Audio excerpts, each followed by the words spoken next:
Lysosome के polymorphism और functions पर बातें होंगी।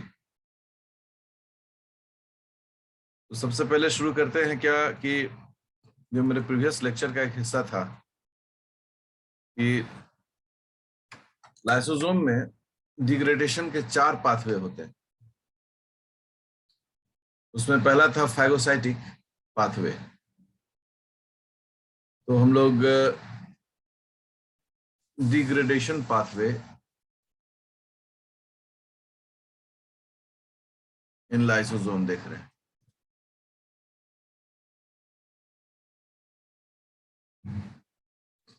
आज हम लोग दूसरा पाथवे देख रहे हैं, दैट इज कॉल्ड माइक्रोपिनोसाइटिक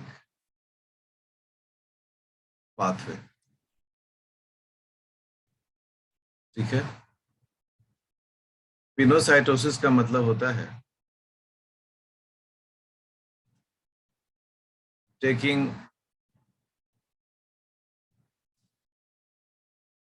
प्रोटीन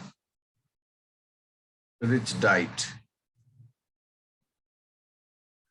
इसमें protein rich diet for growth, इसको हम लोग बोलते हैं पिनोसाइटोसिस। जैसे दूसरे शब्दों में लोग सेल ड्रिंकिंग भी कहते हैं।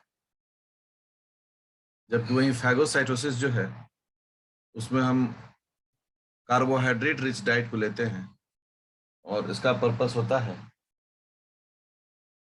एनर्जी एंड कार्बन का सप्लाई। यहाँ प्रोटीन रिच डाइट है। तो जो सेल है उस सेल में इस तरह का एक, और यहाँ पर कुछ प्रोटीन रिच डाइट है।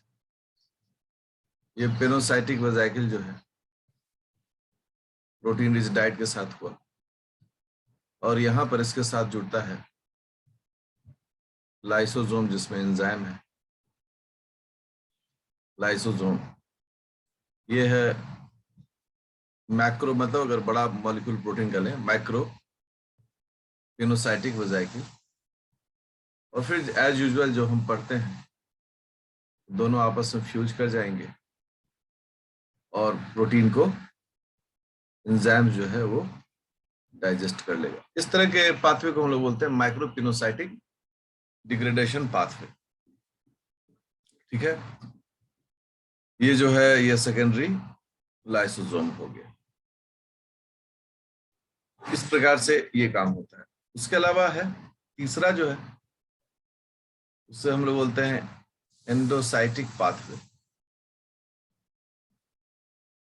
एंडोसाइटिक पाथवे वैसे तो पिनोसाइटोसिस एंड फैगोसाइटोसिस एंडोसाइटिक पाथवे का ही टाइप है, लेकिन एंडोसाइटिक पाथवे में ठीक उसी प्रकार से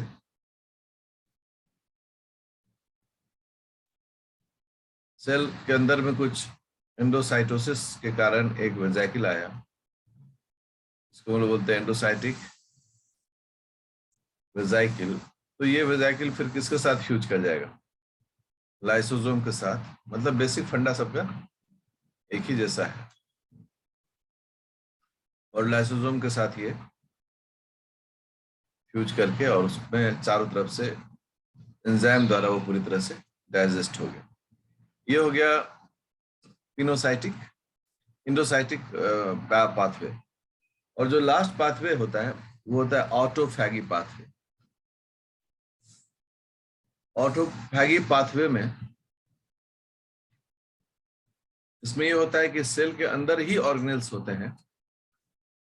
मान लो एक सेल है, सेल के अंदर एक माइटोकॉन्ड्रिया है।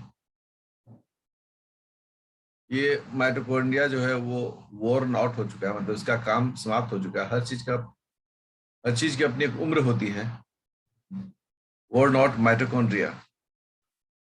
तो फिर क्या होगा? ये लाइसोसोम के साथ फ्यूज होगा और लाइसोसोम इसको अपने अंदर में खींच लेगा पूरी तरीके से, और उसके बाद माइटोकॉन्ड्रिया को रिसाइकिल कर देगा। तो ये जो चीज होता है इसमें ऑटोफैगी, मतलब अपने ही सेल ऑर्गेनेल को रिसाइकिल कर देना। तो ये ऑटोफैगी पाथवे इसे हम लोग कहते हैं। पहले हेडिंग देते हैं हम लोग पॉलीमॉर्फिज्म का। अब यहाँ टर्म है पॉलीमॉर्फिज्म इन लाइसोसोम। पॉली का मतलब हो गया मेनी, मॉर्फ मतलब हो गया स्ट्रक्चर। तो different structural forms of lysosome on the basis of functions, their functions। काम के आधार पर अलग अलग रूप में बदलाव जो है उसे हम लोग पॉलीमॉर्फिज्म कहते हैं। तो 4 फॉर्म में लाइसोसोम को स्टडी किया जाता है। पहला होता है primary lysosome, we all know it. Second जो है वो सेकेंडरी या फंक्शनल लाइसोसोम। थर्ड जो है उसे हम लोग बोलते हैं रेसिडुअल बॉडी। ये सब तो आप पढ़े होंगे, ये सब तो 12th लेवल की सूचनाएं हैं। और चौथा जो होता है वो होता है ऑटोफैगिक वेसिकल। ये 4 रूप में लाइसोसोम दिखता है और चारों का अपना अपना काम होता है। आइए इन कामों पर हम एक नजर डालते हैं। सबसे पहला जो है होता है प्राइमरी लाइसोसोम। प्राइमरी लाइसोसोम के बारे में हम लोग कहते हैं कि ये एकदम न्यूली फॉर्म्ड लाइसोसोम, ठीक है। It contains hydrolytic enzymes. ये हाइड्रोलाइटिक एंजाइम्स अपने में रखता है। तो एंडोप्लाज्मिक रेटिकुलम से जो एकदम ताजा तरीन बना हुआ है उसे हम लोग प्राइमरी लाइसोसोम कहते हैं। जहां तक सेकेंड स्ट्रक्चर है सेकेंडरी लाइसोसोम, क्योंकि ये फंक्शनल है तो अलग अलग तरीके का नाम इसको दिया जाता है। तो प्राइमरी लाइसोसोम के साथ, अब लाइसोसोम को तो डाइजेस्ट करना है किसी को, कोई डाइजेस्टिव मटेरियल मिलना चाहिए। अगर मान लो इसके साथ अगर फैगोसाइटिक वेसिकल,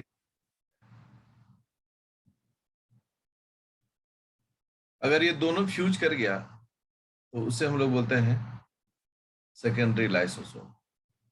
इसलिए कि अब प्राइमरी लाइसोसोम में एक फैगोसाइट या पिनोसाइट कुछ भी फ्यूज कर गया है, कुछ मटेरियल आ गया, तो लाइसोसोम क्या करेगा, उसको डाइजेस्ट कर देगा, उसको रिसाइकिल कर देगा।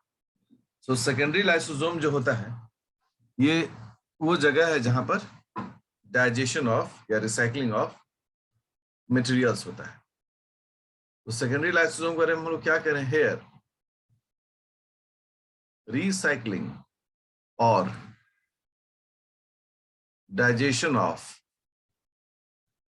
सबस्ट्रेट्स अकर। ये सेकेंडरी लाइसोसोम का सिग्निफिकेंस है। जो थर्ड पार्ट है इसका वो है रेसिड्यूअल बॉडी। रेसिड्यूअल का मतलब होता है बचा हुआ। कहते हैं जब भी कोई चीज का डाइजेशन हो, मान लो कि इतना बड़ा कोई मटेरियल है